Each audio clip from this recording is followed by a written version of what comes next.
Хайырлы иртә, Татарстан дәүләт телевидениесенең яңалыклар чыгарылышын башлыйбыз. Студияда Гөлназ Ибрахимова безнең бүгенге чыгарылышта. Луганск, Донецк, Холык республикаларын, Запорожье, Херсон өлкәләрен Россия составына кертү турындагы референдумнарда тавыш бирү тәмамланды. Өлкәннәр 10 көнлеге якынлаша. Республикада аңа нинди әзерлек чаралары күрелә?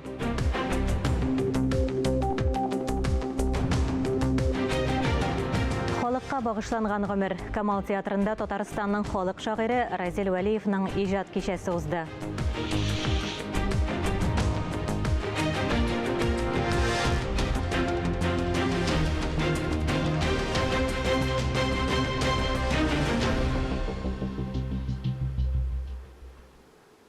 Лаишта Татарстан халыклары ассамблеясы советының күчмә утырышы узды. Этно-мәдәни күптөрлелек, миграцион процесслар, дәүләт милли сәясәтен гамәлгә ашыру сөйләшүнең төп темалары шулар иде.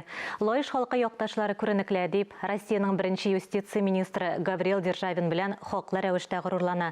Кунакларны беренче чиратта туган як тарихы һәм Державин музейлары белән таныштырдылар. Һәйкәленә чәчәкләр салдылар. Күп милләтле районның мәдәни үрнәкләрен карадылар. Әле яңарак кына таҗиклар һәм үзбәкләр үз милли мәдәни автономияләрен оештырган.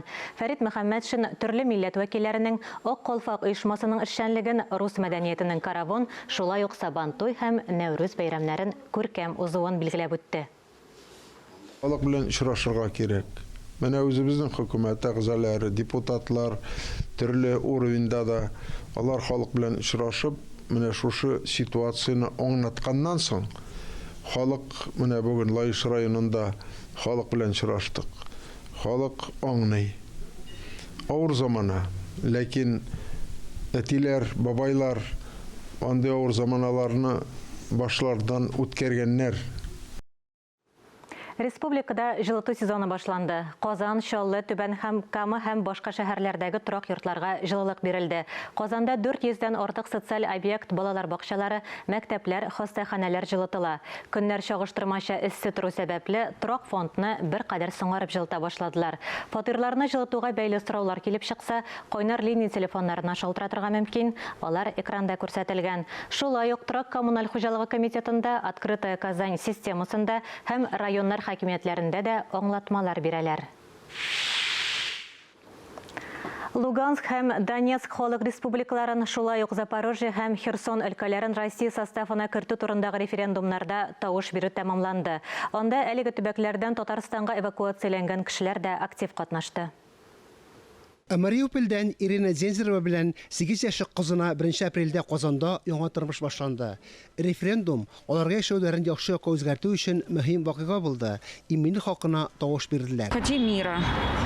Устали тоже, как уходили мы под пулями, в страхе, я сама. Без берничә ел дәвамында пулялар астында йөрдек. Тынычлык телибез. Россиядә генә тынычлык булуына ышанабыз. Россия составына Луганск һәм Донецк халык республикаларын, шулай ук Запорожье һәм Херсон өлкәләрен кертү турында Татарстанда референдумда катнашучылар өчен ачылган участокларның берсе Сәйдәш мәдәният йорты иде. Референдумда катнашучылар дулкынланып, якты киләчәккә өмет белән тавыш бирде. Это наше будущее, это будущее моих внуков. Я счастлива. Как вы думаете, как? Я думаю, за. Ну, так я что спрашиваю? Нет, только за Россию. Мы проголосовали, все нормально. Мы за. Фарис Мөхәммәтов, Эльвира Фәйзуллина, Иван Худяков, Татарстан яңалыклары.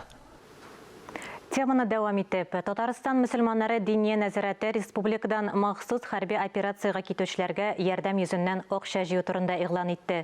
Җыелган акчага иң беренче чиратта җылы киемнәр, оек башлар, перчаткалар, аптечкалар, армия өчен хәләл коры паёклар, тушонка сатып алырга һәм җибәрергә кирәк диелә нәзарәт сайтында. Теләге булган һәркем якташларыбызга ярдәм итүгә үз өлешен кертә ала. Акча җыюны Татарстан мөселманнары диния нәзарәтенең Закат Хайрия фонды башкара. Акча җыю өчен реквизитлар нәзарәтнең рәсми сайтында, белешмәләр өчен телефон номеры экранда күрсәтелгән. Башка темаларга күчәбез. Татарстанда өлкәннәр көненең бәйрәм программасы билгеле булды. Пенсионерлар өчен бәйрәм концертлары, хәйрия акцияләре, ярышлар һәм башка чаралар әзерләнде. Сәхнәдә чыгыш ясау яки модель пьедесталын яулап алу турындагы балачактагы хыялларны тормышка ашыру бер кайчанда соң түгел. 1 октябрьдә бу хыялны тормышка ашыру мөмкинлеге бар. Һәр пенсионер җитлеккән моторлык пьедесталы проектында катнашырга гариза бирә ала. Өлкәннәр декадасы шулай башлана. Международный день пожилого человека достаточно молодой праздник. Халыкара өлкәннәр көне күптән түгел уздырыла башлады. Ул өлкән яшьтәге кешеләр проблемаларына, пенсионерларыбызның тормыш сыйфатын яхшыртуга юнәлдерелде. Шул максатлар белән Казанда 1 октябрьдән 10 октябрьгә кадәр өлкәннәр декадасы оештырыла. Бой мәдәни программа 10 көнгә бүленгән. Мәктәпләрдә ветераннар белән иҗади очрашулар, мәҗлесләр үткәрелә. Өлкәннәр арасында бильярд, футбол ярышлары була, башка тамашалар да булачак. Бәйрәм концертлары 4 октябрьдә шәһәрнең мәдәни үзәкләрендә уза. Шулпан, Сейдеш, Мәскәү мәдәни ял үзәге һәм Ленин мәдәният йорты мәдәни ял комплексындагы чараларга шәһәр пенсионерлары чакырыла. Алар алдында Казан һәм республиканың сәнгать осталары иң яхшы иҗат коллективлары чыгыш ясарга әзерләнә. Татарстанның милли музейда пенсионерларга үз ишекләрен ача. Бушлай экскурсияләр, музыкаль лекцияләр, мастер-класслар оештырыла. Шулай ук Аксенов урманчы музейларына, Зарипов галерея студиясенә, Казан зооботаника бакчасына керүдә түләүсез булачак. Моннан тыш, өлкәннәр декадасында Казан Кремле тарихын, Совет чорын искә төшереп, республиканың милли китапханәсе буйлап узарга мөмкин. Ветераннарның иҗтимагый хәрәкәте активистлары өчен экскурсияләр уздырыла. Ания Гыйбадуллина, Диана Дасаева, Татарстан яңалыклары. Узган җәйдә Татарстанда 154 меңнән артык бала сәламәтләндерү лагерьларында ял иткән. Татарстан Республикасы министрлар кабинетында җәйге сәламәтләндерү кампаниясе йомгаклары белән таныштырдылар. Шулай итеп, каникуллар вакытында шатырлардан алып, шифахана курортларга кадәр 500дән артык лагерь эшләгән. Шәһәр читендәге лагерьларда 80 меңнән артык кеше, көндезге лагерьларда 70 меңгә якын бала ял иткән. Алар арасында ятим балалар, сәламәтлек мөмкинлекләре чикле балалар, Донецк һәм Луганск халык республикаларыннан килүчеләр дә бар. Һәм яшьләрнең ялын оештыру республикада иң мөһим социаль программаларның берсе. Ел сайын лагерьларда 200 меңнән артык бала ял итә. Һәм безнең республика яхшы нәтиҗәләр күрсәтеп, Россия төбәкләре арасында алдынгы урыннарда бара. Әлеге юнәлеш өчен җаваплы булган барлык өлкәләр дә сезонын зур әзерлек белән башлыйлар. Яңа бинада яңа мөмкинлекләр. Әлмәттәге Нур яшьләргә психологик ярдәм үзәге ремонтланган бинага күчкәннән соң шартлар яхшырган.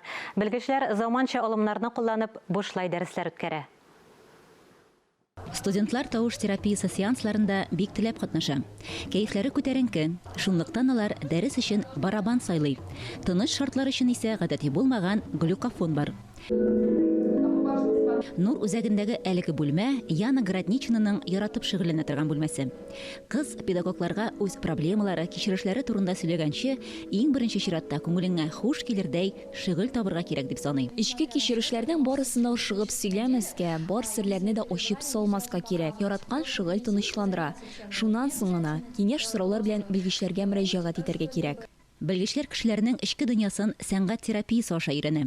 Әйтик, комнан ясалган картиналар буенча балаларның характерын һәм проблемаларын ачырга була.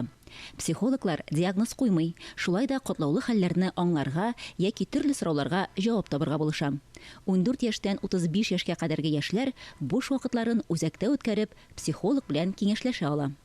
Но сейчас мы больше говорим о том, без психологка иң авыр чакларда гына түгел, яшәешне тагын да яхшырак, кызыклырак итү өчен теләсә кайсы вакытта мөрәҗәгать итәргә өндибез. Кешенең эчке мөмкинлекләреннән күбрәк файдаланырга булышабыз. Биредә хәтта һөнәри юнәлеш алу мөмкинлеге дә бар. Моның өчен компьютерда махсус программа куелган.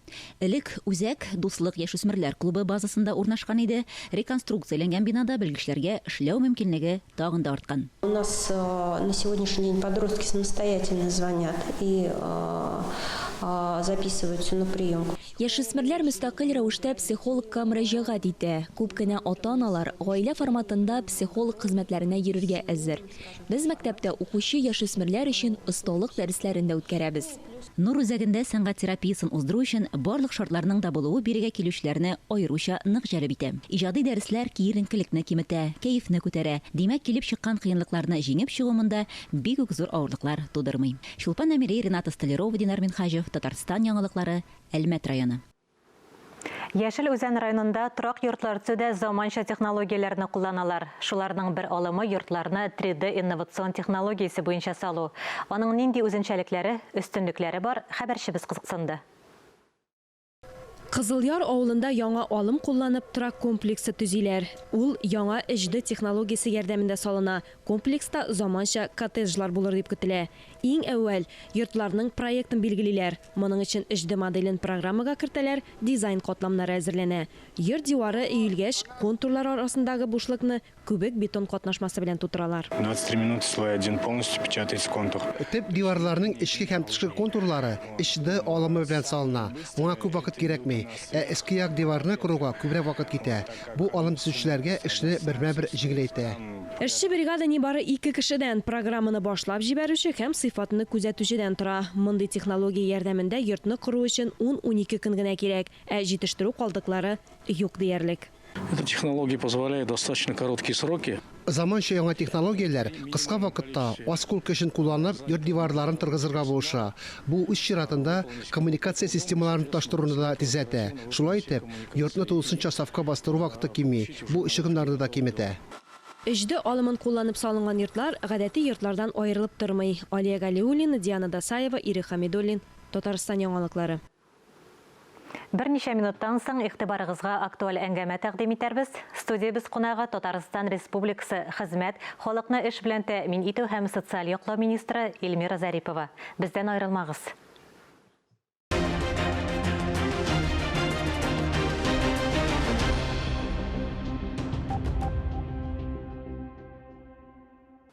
Эфирда Татарстан яңалыклары дәвам итәбез. Татарстанның халык шагыйре, татарның бөек улы Разил Вәлиевның 75 яшьлек гомер бәйрәм уңаеннан Галиәскәр Камал театрында бәйрәм узды. Иҗат кичәсенә килүчеләр юбилярны файданы котлый башлады. Аны хөрмәт итеп килгән тамашачылар белән зал шыгрым тулы иде. Әлеге чарада хәбәрчебез Искәндәр Гыймалдинов булып кайтты. Тамчы да юганда моңсулык. Ул беләдер. Дус һәм туганнарның бар афәттән аны еласын. Кыш айында туган кеше өчен кышкы буран әнә еласын. Илнең генә түгел, җир шарының аңлый алган уен бар гамын. Ул кояшы төсле шушы йортның, ул шатлыгы шушы дөньяның. Мактаулы исемнәр иясе, милләт сакчысы, дәүләт эшлеклесе, халык шагыйре. Сөйкле ир, Газиз әти, абый, дус, киңәшче. Татарның бөек улы Разил Вәлиевның 75 яшьлек гомер бәйрәме аның туган көндә шигыреннән алынган юллар белән башланды.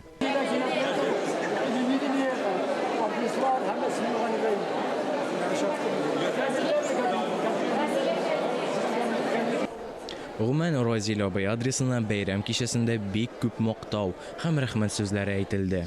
Аны хөрмәт итеп килгән тамашачылар белән зал шыгрым тулы иде. Сәхнәдән яңгыраган һәр чыгыш, шигырь булсынмы, җырмы, әдипнең язганнарыннан үзекләрме, көчле алкышларга күмелде. Бер вакыт килеп җитә, юбилей дигән нәрсә. Юбилей нәрсә өчен кирәк иҗат кешесе өчен? Ул үзенең тамашачысы, үзенең укучысы янын каршында имтихан тоту өчен. Менә мин бүген үз халкымда имтихан тотам. Минем әсәрләрне укыганнармы, юкмы? Укысалар аңа нинди бәя биргәннәр? Мин нинди гамәлләр кылганмын? Әмма ләкин булар инде үткән эшләр. Мин үткән эш белән генә куанып утырырга җыймыйм.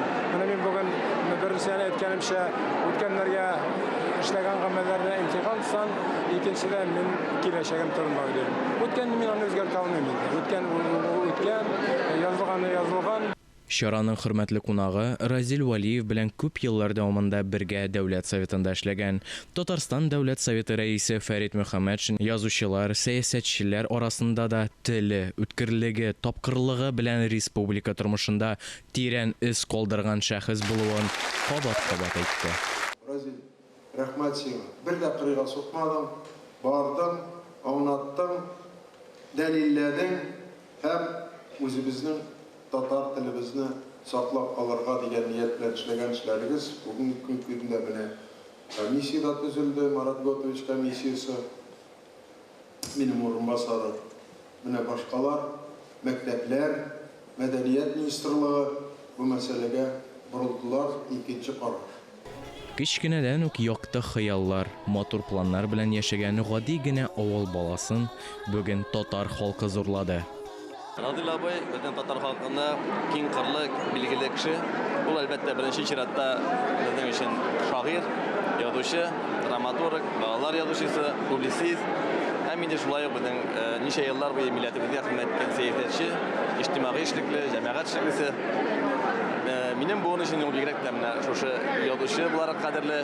Мин мәсәлән үзем проза язучы буларак, аның «Эт кояшы» дигән әсәрен укып, бик каты тәэсирләнгән идем. Ул аны студент вакытта язган, Мәскәүдә укыган чагында һәм ул безнең әдәбиятка яңалык китергән әсәрләрнең берсе. Сау сәламәт булыгыз. Озак еллар сезнең яңа шигырьләрегезне, язмаларыгызны укып яшәргә язсын. Искәндәр Гыймалдинов, Ирек Хамидуллин, Татарстан ялыклары.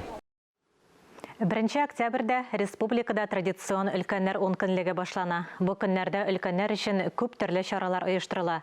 Актуаль әңгәмә сәхифәсендә шулар хакында сөйләшербез. Сүзне коллегам Ания Гыйбадуллинага бирәм. Өлкәннәр көне әти-әниләр, әби-бабаларыбызга аеруча игътибар, хөрмәт күрсәтә торган вакыт.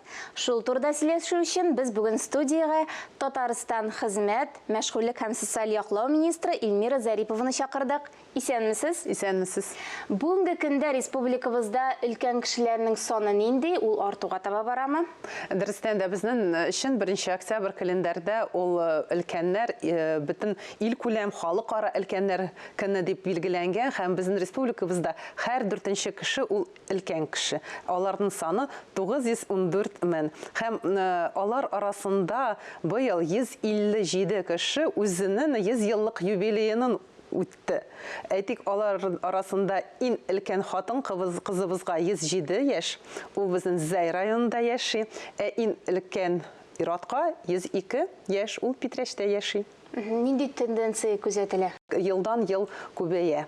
Өлкән кешеләрнең шуңа күрә безнең ил күләмендә ил күләм проектлар тормышка ашырыла. Алар арасында демография дигән проектты һәм аның аерым чаралар каралган өлкән кешеләргә, актив өлкән кешеләргә һәм кызганычка каршы авырый торган өлкән кешеләргә дә. Әйдәгез башта менә шулай актив өлкәннәр турында сөйләшеп китик әле.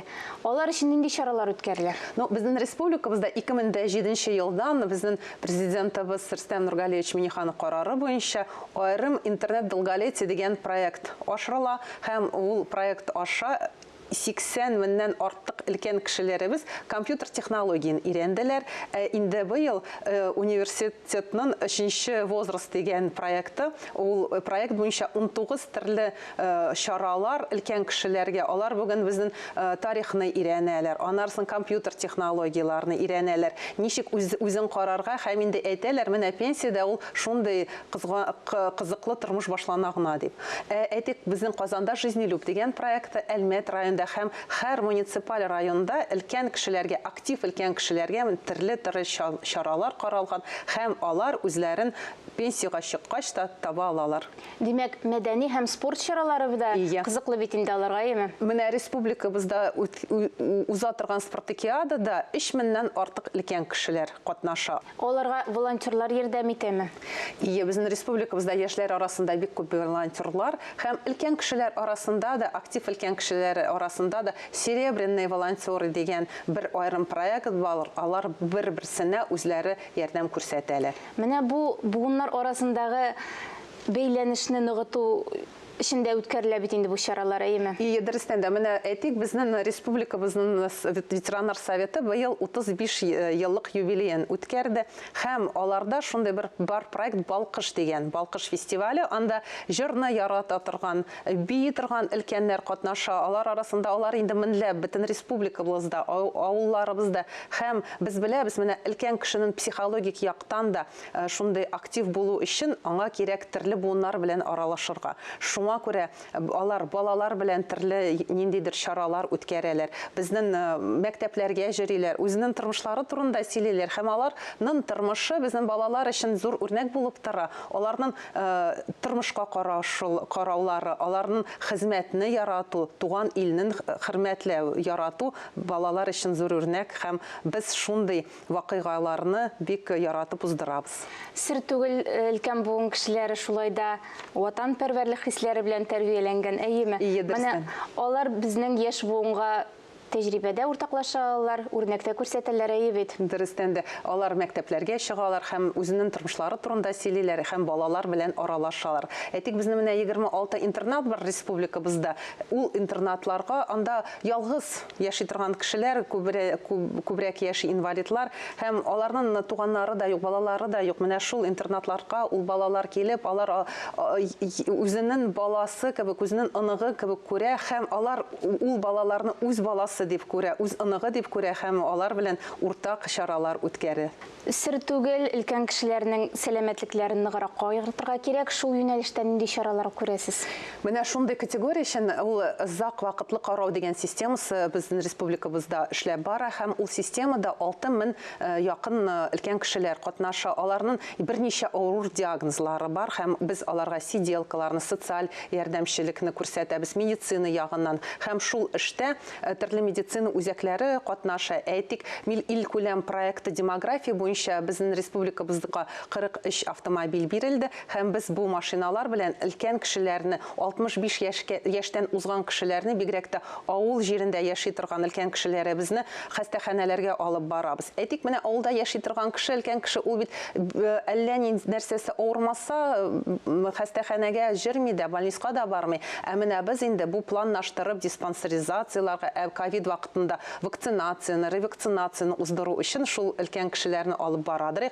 126 мең кеше шул проект аша узды, диспансеризацияга бардык һәм безнең өчен зур күрсәткеч. Менә ул диспансеризацияга бара, аны шул ук вакытта әйтәләр, сезгә операция кирәк бит. Менә ел сайын 100дән артык шундый өлкән кешеләрне ул диспансеризацияга бара, ә без аны операциягә алабыз. Менә ул дөрестән дә шул кешеләрнең тормышын саклау дигән проекты. Менә безнең өчен ул бигрәк тә канәгать һәм бигрәк тә актуаль булып тора. Бу көннәрдә бит әле өлкәннәр 10 көнлеге дә узачак. Без аны өлкәннәрнең 10 көнлеге декада дип әйтәбез. Безнең инде тормышта һәм безнең министрлык өчен өлкәннәр белән эшләү менә бу 10 көнлек кенә түгел, ул безнең шундый планлаштырган эшебез. Бу бәйрәм көннәрендә безнең өлкәннәргә әйтер сүзләрегез дә бардыр. Хөрмәтле әбиләребез, бабайларыбыз, татарстанларыбыз, өлкән кешеләребез, сезгә нык сәламәтлек, тормыш бәхете телибез һәм сезнең тормышыгыз безнең өчен өлкән кешеләрнең тормышы, аларның тормышка караулары, хезмәткә караулары безнең өчен бигрәк тә яшь буын өчен зур үрнәк булып тора. Һәм сау сәламәт булыгыз һәм үзегезнең бәрәкәтле тормышларыгыз булсын, балаларыгыз бәхетен күреп яшәргә язсын. Шундый изге теләкләр белән без әңгәмәбезне тәмамлыйбыз. Өлкәннәребезне хөрмәт итеп, яратып яшик. Әлеге сәгатькә шулар иде. Берничә минуттан эфирыбызны хәерле көн Татарстан тапшыруы дәвам итә. Ә без яңалыклар иҗат төркеме бүгенгә сау булашабыз. Үзегезне һәм якыннарыгызны саклагыз. Сау сәламәт булыгыз.